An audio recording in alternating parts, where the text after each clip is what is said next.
We are going to get started right away because we have 6 presenters besides myself, and I want to make sure I leave good time for them.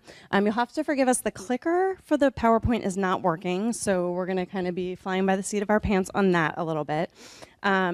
And I'm just going to say, I have a couple slides about AFTD and our social media, but I'm going to go through those rather quickly because this is not meant to be a breakout session about like organizational social media strategy. It's really meant to be about how you can utilize social media to tell your stories, because what I'll tell you from an organizational standpoint is some of the most successful social media that we do is really kind of taking the stories that you share on social media and resharing them through our platforms. So I'm going to zip through the slides I have really quickly, and then I'm going to introduce you to 6 members of our community who are all using social media really effectively to talk about FTD, and they're going to talk about some of the different ways that they're doing that and the outcomes that that has brought for them. So this is just a quick where we are.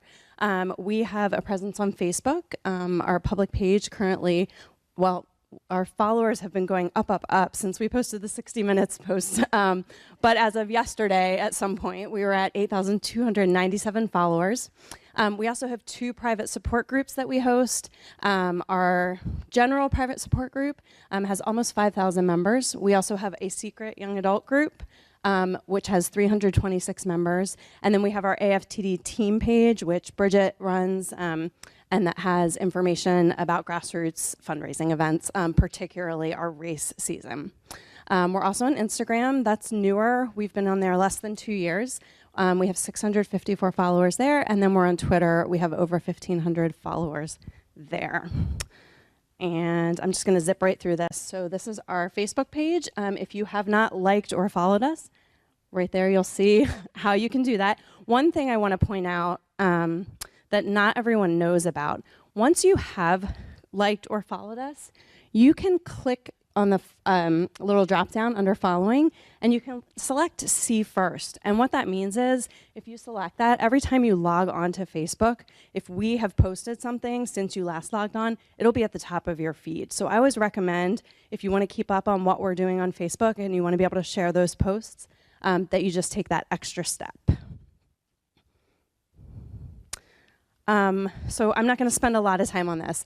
I put together some statistics that I pulled, and just talking about why social media matters. 58% of American adults are on Facebook, and that number rises to 87% for young adults, and 64% of those users visit the site daily.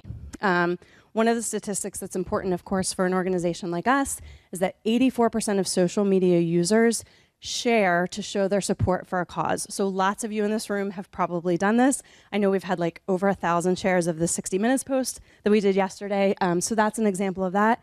And that's a way that you can really help us to raise FTD awareness and broaden the scope of where our posts are going. Another thing worth mentioning, 18% of donors worldwide have given through Facebook fundraising tools. So this is a newer fundraising tool for us as an organization.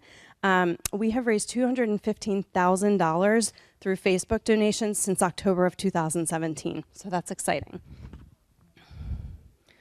This is just really quickly. This shows where you can find our support group if you want to join that. If you're not already part of it, you just go into the search function and you want to search under groups. You'll find us right there. You hit join. Once you've hit join, you'll be asked a question. It's a screening question. You submit that, and usually within 24 to 48 hours, you'll be approved. We also, as I mentioned, have our young adult group. Because that's a secret group, you cannot search it on Facebook.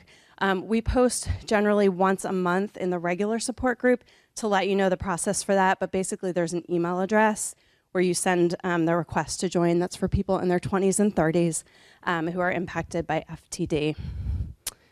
And then, as I mentioned, we also have the AFTD team page on Facebook. We are on Instagram. We are the AFTD on Instagram. And if you find us there, you simply click the follow button.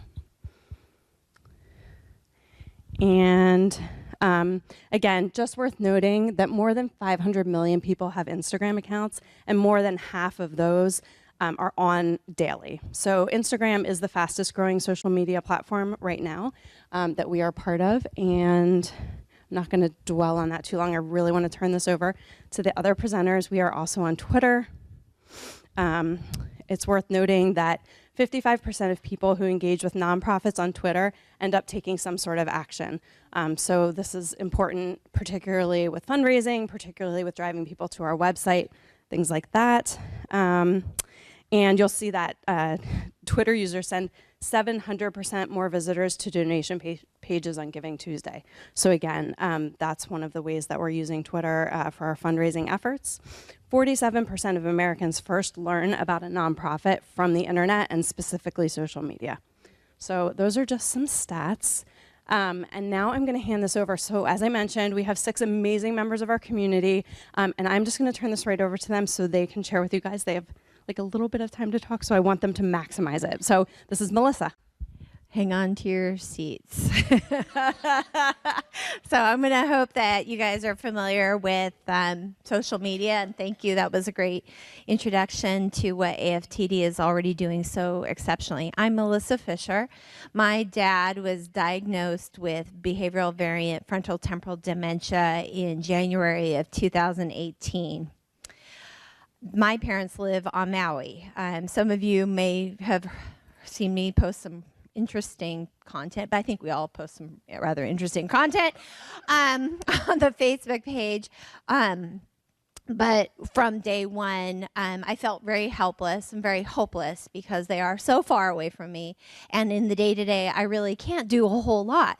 So I am trying to kind of up-level my game as best I can, given my professional background, as well as what I think of as my kind of secret sauce and my personal passion and talent. And I think is what my dad would want.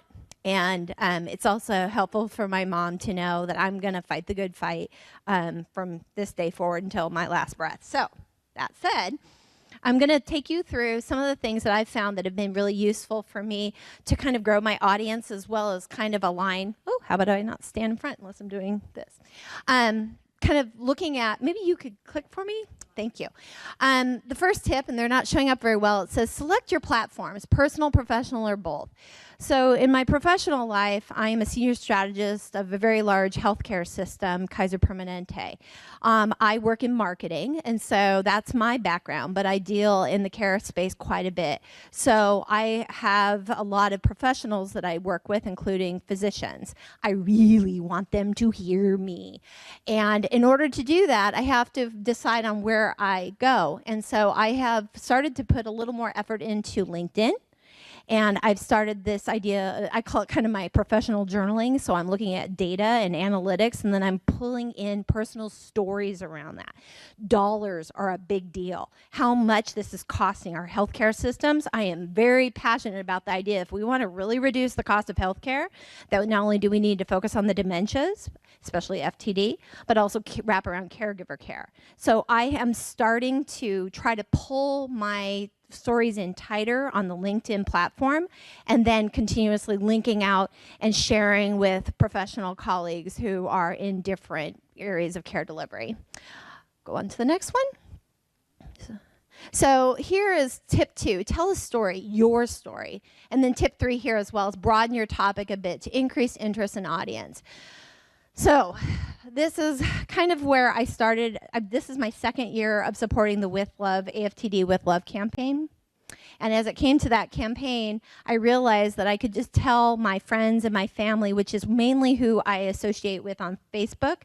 But then I realized that once they've heard me say, yeah, Melissa, we get it. Your dad has this terrible dementia. That's the end of the game. I'm not saying that they won't donate to my cause, but I had to find some relevancy to them. A healthy brain is something we should all care a great deal about. So I decided that it was going to be a better, more impactful thing if I actually elevated it out to health. And what can we possibly do to improve our personal conditions? And we talked this morning about the environment. Well, that is a healthy brain. So I give tips and ideas, and I talk about what I'm doing to improve my opportunities to stay healthy. And then I also added in a little extra goal for myself. I like to ride my bike, and February is not a really great month to go outside and ride. So I have my bicycle on a trainer, and I committed to riding my bike 500 miles in the month of February. And I thought people would be interested in following along. Can this crazy lady actually pedal 500 miles? And of course that meant getting up every morning at 4 a.m., getting on the bike, but I would track my posts. I also have another crowd on Zwift. I found other sites that passionate women for bicycling and things like that, and I can share my stories and they can follow along. So again, who likes bikes? You like bikes. I like bikes. I want to tell you my story of how I'm going to ride 500 miles, and I'm doing this as a cause and a fundraiser, an awareness raiser.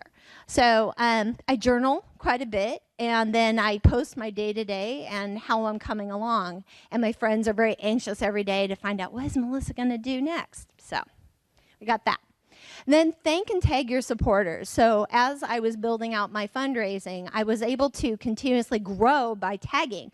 So this is my my dad's aunt, Carol Moriarty Parman, and by tagging her, now it shows up in her feed. And once I show it in her feed, then all of her friends are seeing that as well. So whenever possible, I'm expanding as often as I can to tag those individuals to thank them for their participation and their support and their encouragement. And I think that's actually been very helpful to grow my audience. On this other side here, I actually looked, I did not know about Huntington's disease. Do you guys know about Huntington's disease? That's a real asshole of a disease.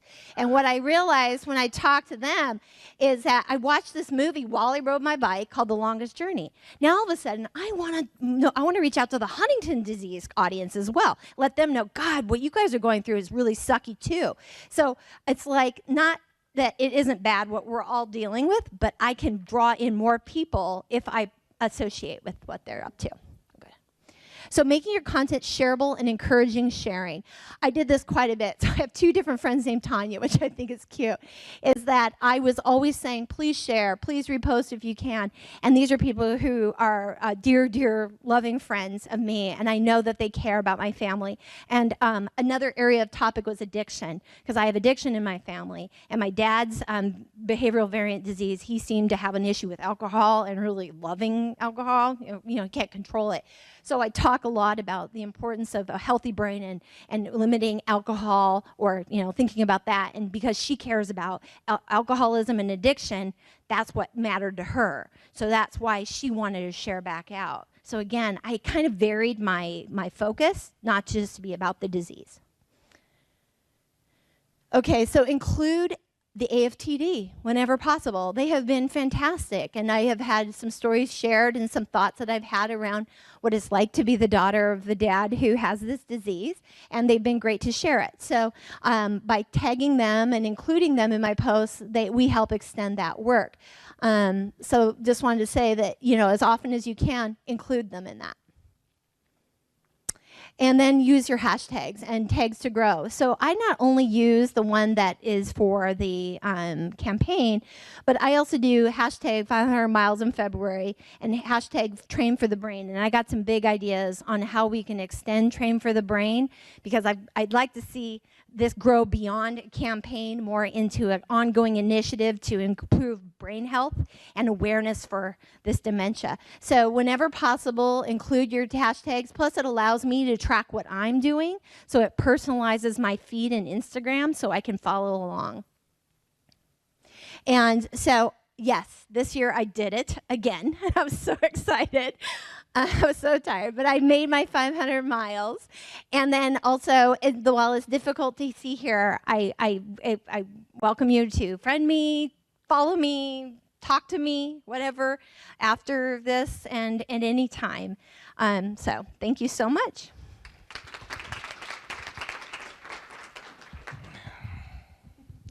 Okay, we're going to tag team just to keep this rolling along. So, all right, my name's Scott Rose. My wife's name is Maureen.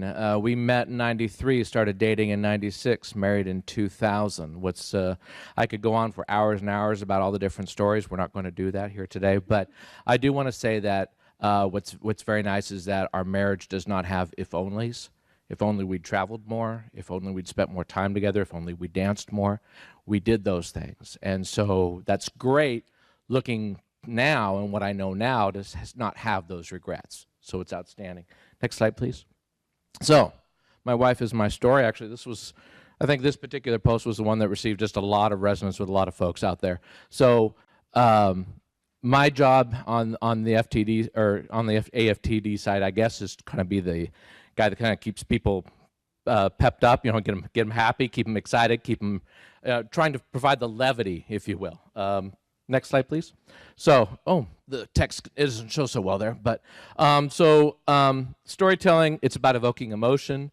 I really try to celebrate the magnificence of the ordinary, and I think a lot about that because there's so many things that beat us down all the time, every day, caring with our loved ones. And so oftentimes we can just be burdened at the end of the day and go, there was nothing good about today. And so, my job is to say, no, there is something good. And, how many of us have seen Facebook posts outside of AFTD, Facebook posts where somebody takes a picture of their dinner, and they say, look what I made. Well, okay, that's lovely, but, you're going to skip on that. So the idea is, but for them, it is outstanding. If my wife eats a meal, that's a big time to celebrate, because it really is. She's down to 89 pounds. Okay, she lost a lot of weight. She doesn't eat. So when we talk about things like eating, sleeping, walking, we look at the other side and we go, nourishing, restoring, dancing, whatever that might be. And so I use heart and humor. Next slide, please. Sometimes the humor, you got to be careful with the humor, okay? This resonated well, but I had some very good intentioned people that tried to talk me down from the ledge like they thought I was really worried I was going to hell. And so sarcasm doesn't always translate in the written words. You have to be careful with that. So, but, again, it's the little things that we try to do to try and make our lives better. Next one, please. Okay, so I didn't include this whole post because, as anybody that's read my post knows, that sometimes I go into essays, and you have to sort of like read it, take lunch, come back, that kind of thing. So, but with our, part of what I try to do to craft this is I do have an opener or tagline to try to kind of pull you in, if you will. I put it in context that everybody can relate to. Valentine's Day or traditions, and now we have to change those traditions because our loved one just isn't able to do what they were used to be able to do. I go over points and I try to be helpful in that. I show things that we've tried that have worked, things that we've tried that have failed, and then hopefully that resonates with folks. And oftentimes I'll get feedback about all sorts of different things that they've tried and they relate to it. And then usually a closing, but the idea, the last one was humor, this one's more about heart. Again, Valentine's Day. But really the idea is just talking about different things that we're doing. Here, I was painting her nails, and I was blowing for all it was worth to try and get them dry because she likes to do this a lot, right? Okay. I had two very helpful people that would have been great to talk to ahead of time that said, well, they have these clear coats, so let's dry really fast. I'm a man. I don't know these things. Next slide, please. Okay. This post is not for you to read, okay? This is just kind of another example of the fact that I do write a lot of essays. I do write a lot of posts here. And the intention was to highlight just something very ordinary. I have to label my wife's clothes because she's in a memory care facility. Some people may not know that you have to label clothes. You do have to. And I tried some things that didn't work, and I tried some things that did work. Again, I got a lot of helpful tips after this post about, well, they do have this, and they do have that. And it's like, oh, that would have been good. Because I actually attracted 4 different old ladies in the memory care facility that were watching me iron on these tags on my wife's clothes, and then they offered helpful hints because they're all in their 80s and 90s, and they've never seen a man iron before in their lives. And so this was quite novel to them. I mean, they were just entranced by it. So next slide.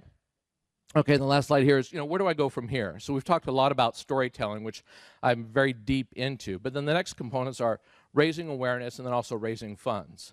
And what does that mean, and where am I at in it right now? So there's a lot of things that I have written that I have not shared online. I've got a journal of a couple hundred pages.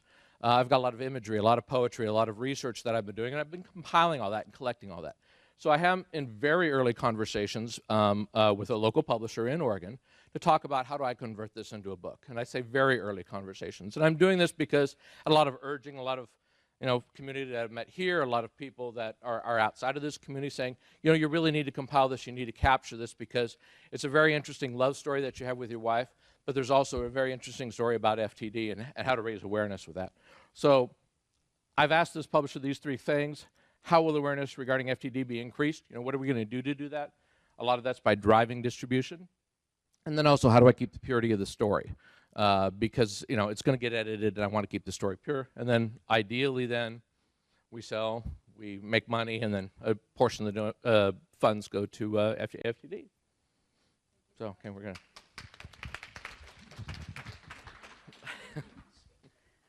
Hi guys, my name's Amy Johnson, and this is my family. My husband Mark was diagnosed with behavioral variant FTD about a year ago. It was a little over a year ago. This is my family. I have 4 young children.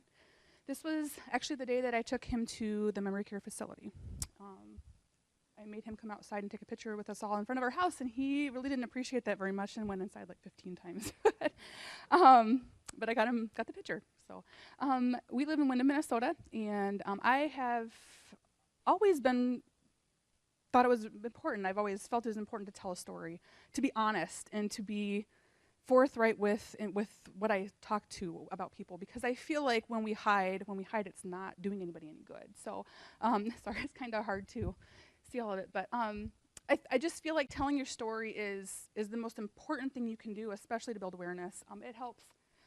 Honestly, it began as healing myself. I feel like I started out, I had been keeping a blog for about all of our marriage. I mean, shortly before we met, actually. Just for myself, for my own personal, I had 3 people that read, like my sister and 2 friends. And so it really wasn't a big deal, but for me, it was just good for me to say, to process the week, to process the month, and to say, what did I do this month? What went on in my life? What was a big deal? So it helped me to heal. And as things kind of came about, as Mark started getting sick, it began to help others. It really began to help others understand, to see my perspective on things. It helped. My husband lost his job. I worked at the same place as him. He'd been there for 15 years, and it was due to behavioral variant harassment issues. Mortifying. I had to walk in the door a week later after our vacation that we'd already planned conveniently, and face these people who thought he was cheating on me. They thought he was, all of these things. It's mortifying. So a big part of me telling my story is to clear his name, to say, this is not that man. You guys don't have it right. Don't spread that gossip. I'm going to tell you the real story. It also allows within the community, within the family relationships, to understand the expectations, to understand when you run into him, he's probably going to ask you how much weight you gained last week. He's probably going to ask you some really rude and insensitive questions. He's going to tell you that you're balding. He's going to tell you that your hair's turned gray. And he's going to be really honest about it. And if you expect that, people really appreciate that. So it's really good. I'm going to run through these all quickly because I know we don't have a lot of time. But it helps the family and friends to stay engaged. It takes away that stigma of dementia, and also builds awareness of the fact that dementia is not Alzheimer's. I've really done a good job with a lot of family and friends explaining the umbrella and how Alzheimer's is one of them under there. And that's been huge for them. They understand that better now. But it builds also awareness for a cure. Like I said, it clears I call it victim. I don't know what the word would be, but it clears his name. And it allows others to anticipate it. It keeps everybody safe. If people know that they can't let him run out in public by himself. I mean, I had an issue at his old facility where somebody decided to take him out to lunch. And they didn't know. They didn't tell me the facility was poorly managed. And so they just let him take him out to lunch. They had no idea what they could have gotten themselves into. So if they're aware, then those kind of things it's a little safer. And it also helps. I mean, one of my passions is it took me 8 months. And from what I hear, that is extraordinarily short. I want everybody to go the first time they go to the doctor and have that doctor say, you have behavioral variant FTD. Let's do the testing to prove it. Because they've heard of it and because they know it. And if we don't spread the word, how are they going to know? It also, quicker diagnosis. Go ahead to the next one, sorry. So one of the things that I really struggled with at first was who to tell. I feel like it's really difficult to say, do I tell my coworkers? I mean, obviously it was a little awkward because my husband was fired. So then there's the whole, what am I allowed to say at work? People all knew him, they knew me. We live the office has got 50 people in it. It's not like, it was family. His boss, his team, specifically instructed not to talk about it. So how do you kind of get those things out there? In the community, people that knew him, that played softball with him, that were a good part of our church. How do you tell these people? How do you know what to say? Family, all of a sudden, that had to come quicker because he was starting to insult them all and be really rude. You kind of end up having to pick and choose necessary. You don't tell them all the same things. My close friends know a lot more about the more personal or intimate issues.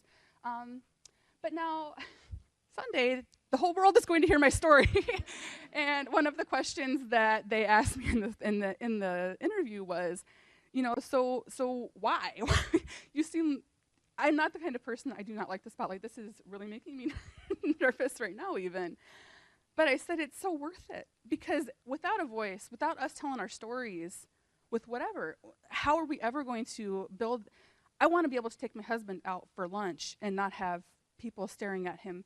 I want it to normalize. I want people to be able to be in a society with behavioral variant FTD. That's my goal. And I think we shouldn't have to shove them away in a corner and make them hide because they're embarrassing behaviors. We shouldn't have to. So anyways, we can go to the next slide. So like I mentioned before, I'll just gloss over this one quickly, but there's just a lot of different things that we can tell them, we can describe, but we have to figure out who we're going to tell. We're going to tell our family and close friends a lot more than we tell the other people. Apparently now I'm telling everybody all of the things, which is terrifying. I was cowering in my room a few times yesterday thinking about it when they sent me the email saying it's ready. But you have to just kind of figure out what you're comfortable with. You don't have to tell everybody all the things. You don't even have to tell, but to me it brought relief. So that was really huge. So you can go to the next one. And there's different stages of the disease that you can decide you want to tell certain people at certain times. For me, I had all of 6 followers at the time, so I started sharing really regularly on my blog.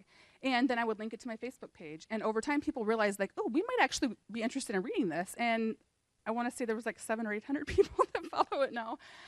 It's kind of freaky. It's a little weird. But I have personally chosen not to sugarcoat it. I talk about how difficult it is as a spouse. All the intimacy, I don't get into detail, but how that's gone. All of that's gone.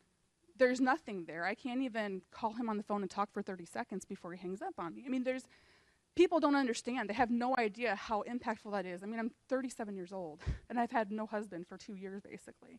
And so it's hard. But anyways, I also then on post-diagnosis, when I actually knew what it was, I began to more openly share on Facebook with my personal page, still feeling a little uncomfortable. I was part of the support groups shortly thereafter, and I honestly didn't think my story was that big of a deal.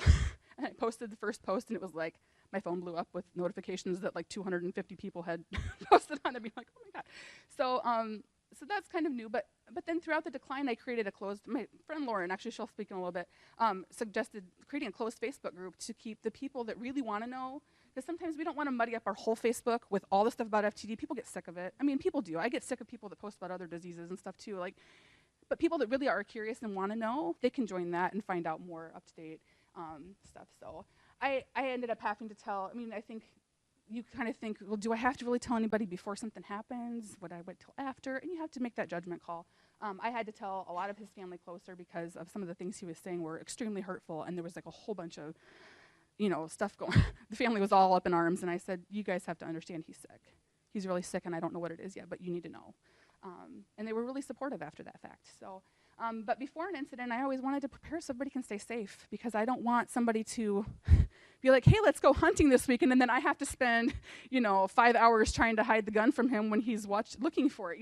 That's dangerous. So you can go to the next one.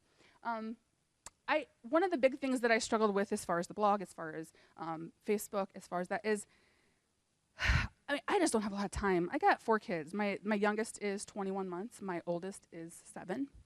And I am busy. I'm working full time.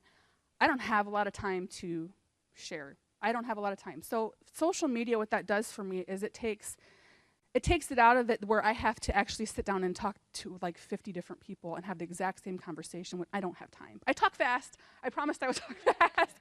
But I don't have time for that. So social media takes that away. I don't have to update people one by one by one. They can read the story, they can read what's going on, and then they can just know, and I don't have to have the long conversations. I can have the short conversations. I have to decide what I want to keep private, and I have to decide what I want to tell. My biggest thing was I have been challenged from the beginning to say, do I want to just survive this disease? Is that my goal, to just survive, to just go right through, just barely glide through, or do I really want to thrive in the middle of it? And I think thriving is just so much more powerful, and it is so much more fulfilling. And so that's really what, and I had to decide what I was hoping to gain then from building awareness as well. So those are questions you have to ask yourself. What do you want out of it? So where I share is my closed Facebook group, and I'm only allowed to decide who gets to join. So I don't let everybody join. It helps me get the word out quickly when I have updates, and people that want to know are there. It helps me, there's a lot of people that he grew up with or in his community that have heard about this, but I don't know them, and I don't really want them, I don't know them well enough to be letting them look at pictures of my kids. Although I'll just let everybody, I guess. And then I haven't been lately, I've just been really busy, but I'm mostly on the FTD Spouses Close Facebook group. It's a great support group. It helps us feel safe in our sharing, even about some of the things that we wouldn't share with the other. There's just a lot to process. Being a spouse, it intertwines all the facets of our whole life. Everything is a mess when you get that diagnosis, because all of their decisions directly impact not only your finances, your emotions, your raising your children, your home, your cars, your everything. And you have no support from that person. You have nobody to ask those questions to. So it really helps a lot with that, to be a part of that support group. So kind of, there's a lot of social media. This isn't even all of them, but you have to kind of decide which platform you want. I use Facebook because I was already on there, and I've got a lot of friends on there already, so I don't really want to join all these other ones, but there's a lot. I choose Facebook and Instagram mainly because I can go on Instagram and post them to Facebook as well.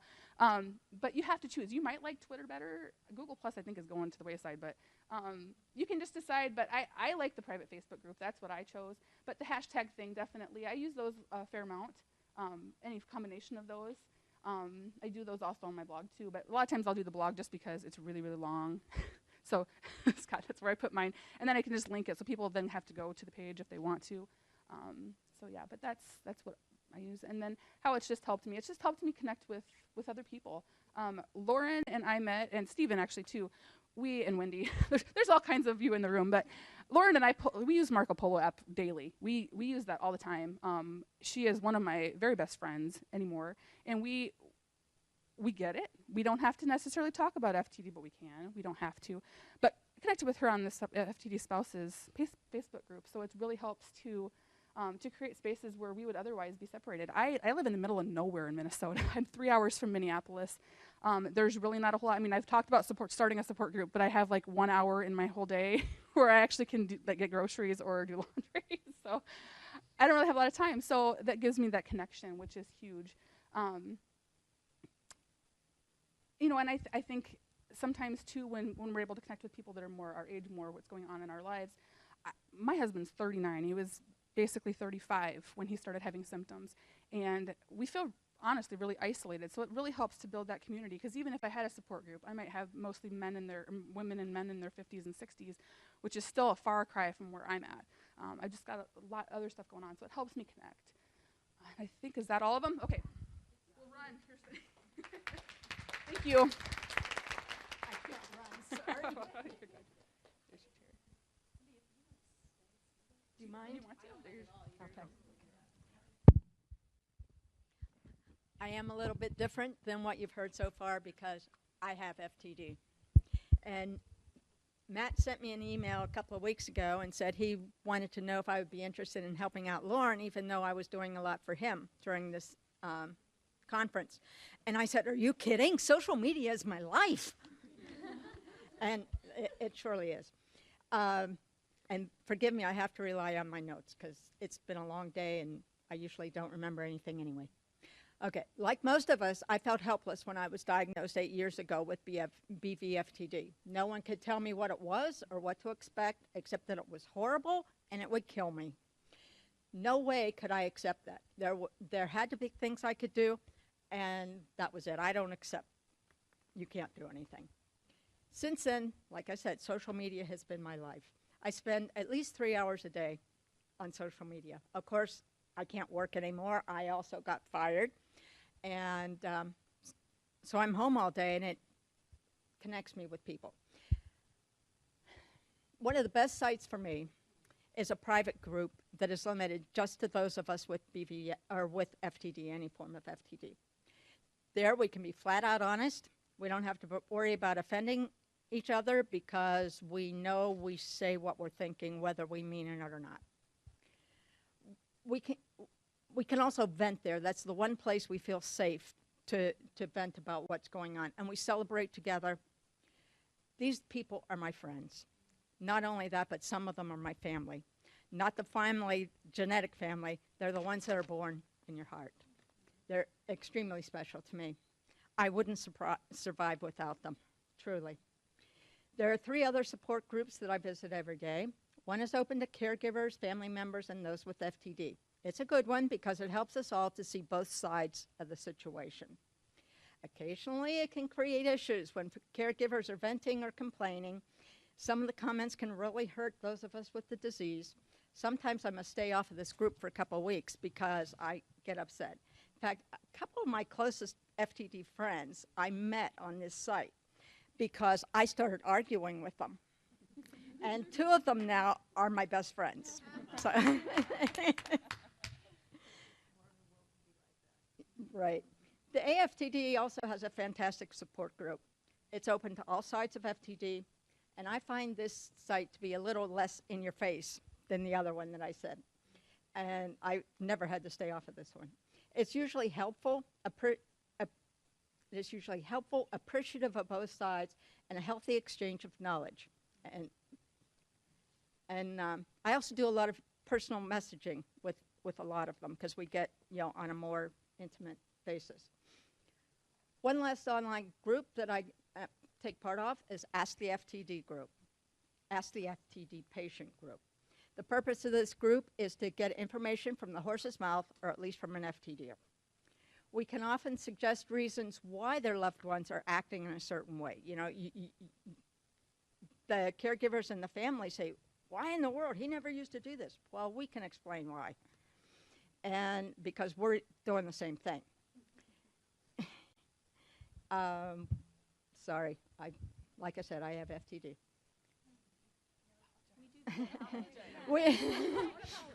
We are very clear on this group, though, to stress that we are people with FTD.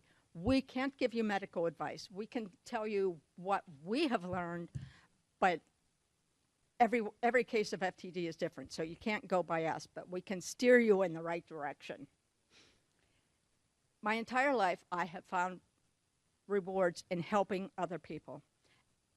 And that's why the Ask the FTD group means so much to me, because even though I'm suffering, I don't like that word. I am not suffering. I am living with FTD.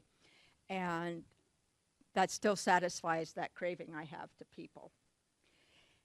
Along with helping people, I am the 3rd generation in my family with dementia. Most likely they were all FTD, but nobody had heard of it back then. I was the caregiver for 3 of them, most recently for my aunt. I thought that perhaps, since I had so much experience with it, I could help other people. That is why I started my online blog, FTD Doesn't Bring Me Flowers. I started out trying to translate issues between the caregivers and those with FTD. It took a lot of time and reading and researching, but it's worth every minute. Now, a year and a half ago or so, was it longer than that? My husband was diagnosed with Alzheimer's. I again found myself in the caregiver world. So here I am, dealing with FTD every day and being his full-time caregiver. It's a little tough, but it has improved my blog because I can see both sides more clearly now. So I do that. A couple of weeks ago, somebody mentioned something on one of the sites about how paranoid they were. And I thought, oh my God, I am so paranoid too. And I thought, I wonder, could it be related? I started researching. I spent a whole day researching the subject. Sure enough, FTD causes paranoia. So now I don't feel so bad. So anyway, I'll stop here and just say again, social media is my life.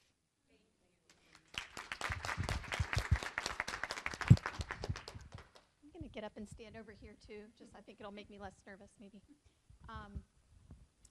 So this is my husband, Tim. He is 44. He was diagnosed just last July. Class clown, life of the party, you know, totally not that anymore. But that was our gender announcement on Facebook when we found out we were having a little girl. He was a professional photographer, and that was his idea, and he collected all the pink, flowery, ruffly things.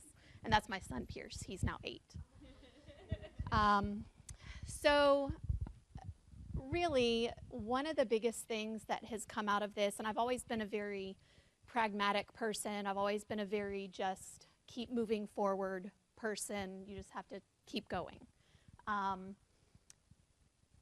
It was really overwhelming when I was relieved when we first found out. That was my biggest thing. When we finally found out what the diagnosis was, there was this overwhelming sense of relief, which quickly turned into an overwhelming influx of texts and phone calls and emails and all these well-meaning people.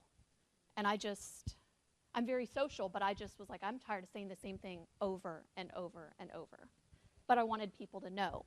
So, you know, I wanted to spread awareness. Supposedly this is a rare disease, and I know that there's an actual definition of what a rare disease is, but before Tim was diagnosed, I actually knew what it was because one of my best friends growing up, her mother had it, and she had passed away the year before. Another friend of mine's father had passed away 2 years before that. And since then, in talking and sharing things on Facebook, it's all these other people that I know somebody else, and we've all now connected together, and it's been really amazing. I work at Mayo Clinic in Florida. I've been there over 10 years. I'm a lab scientist there. He also worked there as a photographer. And he was actually misdiagnosed there. It happens everywhere, but it just goes to show you just have to keep sharing. I've talked to several people there about doing, you know, educational presentations, CEUs, all these different things to the medical employees there as well. When Amy touched on the closed group on Facebook, shortly after Tim was diagnosed, I decided that because of the overwhelming, you know, people reaching out to want to know what was going on, I created a closed group because he was everybody's favorite person. I mean, literally the most outgoing. He'd walk into this room and find the quietest person in the corner and like zone in and have them laughing and comfortable and relaxed in minutes. And because of that, I knew that a lot of people, even if we hadn't kept in touch with them, I knew a lot of people would want to know. So I created this group, and within a couple of weeks, it grew from about 100 people to over 300 people. It was a closed group. They had to ask me to be added, or I had to add them. But I was like, you know, if they want to know, I had to assume the best in people. And shortly after that, I decided to start sharing on my personal page. So now the two are kind of redundant, but it has really just been, I haven't had any negatives come out of it yet. I asked on the group, when I created it and created my first post, I said, you know, I want to share, but the other thing, the other point of the group was to ask people to share their favorite memories and photos of Tim, because he was so funny, and he did so many ridiculous things, and that's what I was trying to remember, and it's been the best. I mean, he was ridiculous, and it's just been the best thing. What's next? Let's see. So I've already touched on the Facebook group. I do tag my parents, my sister, my brother, close friends that are very involved in our lives. It does reach so many more people. I have one of the next, well, let's see, Instagram too. I do, like Amy said, I go from Instagram and I share straight to Facebook. It's efficient. Two birds with one stone. So chat books is actually something coming out of both of those, and I have a few examples over there, but it's overwhelming to me I never made baby books for my kids. I meant to and just never did. These will pull straight from your phone, your Facebook, or your Instagram account. I've created a series called The Rowans Family, and I now have like 60-something photo books. There's 60 pages per book, one picture per page, and you can actually set it up on automatic print and ship. when you hit your 60th photo. And you can print the dates and the captions or not. And it's an amazing way to, they're inexpensive, they're very basic, but I have always liked taking pictures and capturing memories, mostly because my memory is really bad. But it's just been, and my kids can sit there and flip through them and see who their dad really is, as opposed to what he is now, who he is now. Because they're 8 and almost 4. The 8-year-old remembers, the 4-year-old has no idea. And then Marco Polo, Amy mentioned that as well.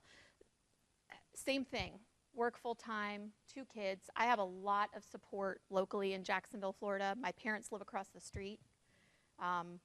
We bought the house 6 years ago across from them. But attending a support group, if there was an FTD support group, it would be difficult to figure out childcare and get there. The support groups on Facebook have been wonderful, and Marco Polo specifically we know each other. This is the first time we've met, but we talk several times a day, and it's just minutes here and there. You don't have to have the same time as the other person. It's a video chat, video text. It's amazing.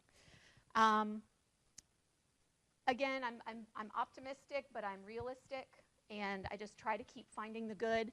There have been so many unexpected benefits about sharing the reality of everything throughout all of this, the good and the bad and the funny and the ridiculous.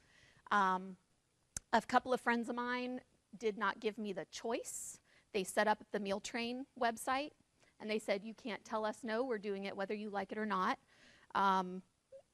As awkward as that felt to me at first, through social media, we had 1 or 2 meals a week delivered for months, and they catered to, people were just so helpful, and it was wonderful. The whole, 7 degrees of Kevin Bacon, I mentioned, you realize that everybody knows everybody else. I've come in contact with, I think 4 or 5 others in Jacksonville, Florida. 3 of us have become very close, and one of them I just met for lunch a few weeks ago, and it was like talking to an old friend. And I never would have met her had I not shared, and that person told someone else who told someone else and put us in contact. Let's see here. People have come out of the woodwork to help with all sorts of things that I never would have thought to ask for help for. Turns out people know a lot of people, but you never really know what they're good at and what they actually do for their job until they read something and realize that they could help with that. And that has been a huge benefit as well. It's kind of given me my voice. People that have known me for a long time never would have guessed that I would have been advocating as much as I have and sharing as much as I have and even talking in front of people. 5 years ago and definitely 20 years ago, I would have said, no way. No way am I getting up and talking in front of anybody. But you find something you're passionate about, and you find something you have the correct avenues to be able to do something. And working for Mayo and feeling like I have a huge family, a lot of friends, I can spread a lot of awareness. There have been a couple of the news channels that have asked to do either stories or interviews or a feature. After the holidays, we've kind of backed off of a little bit, but that is something I would really like to get back to as far as taking them up on that offer. And that's about it.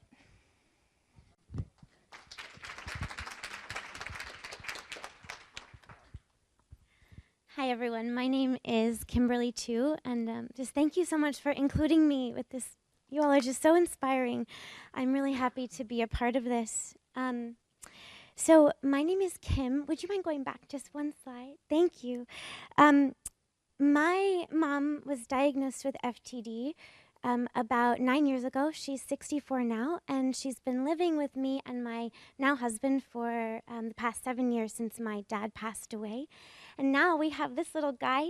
His name is Henry, and he's 1. And this is my first time being away from him. So now that we have Henry, I am staying at home with both my mom and my son. And I have found that storytelling through writing and photography has really become my way of self-care and my creative outlet. It's really transformed my days with my mom and how I see her through this disease. Emile Zola says it best: if you ask me what I came to do in this world, I, as an artist, will answer you. I am here to live out loud. This quote really speaks to why I started my blog. I want to help my mom and others facing this disease find a voice and continue to live out loud. I really believe that their stories need to be told, and so do ours as their loved ones and their caregivers. My blog is called Turning 6,000, and it's called Turning 6,000 because on my mom's 60th birthday, she announced with such joy that she was now 6,000 years old. And that really struck me and stuck with me, because when we think about all that those with FTD face, they really must feel like they are 6,000. And as her daughter and as her caregiver, there are days that I feel like have been at least 1,000 years long. Currently, I am working on a 100-day photography project of our days together. One of my very favorite parts of this project has been finding these moments of connection between my mom and my son. They don't happen very often, and when they do, if I happen to have my camera and I can catch it and capture it, I just feel like the luckiest person. She didn't even notice him when I brought him home from the hospital. It was like she couldn't even see him, and it took weeks for her to really notice him. And then she started jumping up and down and dancing when he started crying, and that was weeks after we brought him home.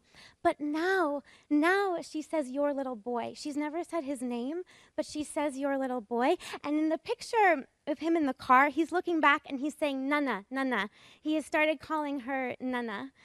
For a while, we thought it was bananas, but then really, it's every time she entered the room, it's Nana.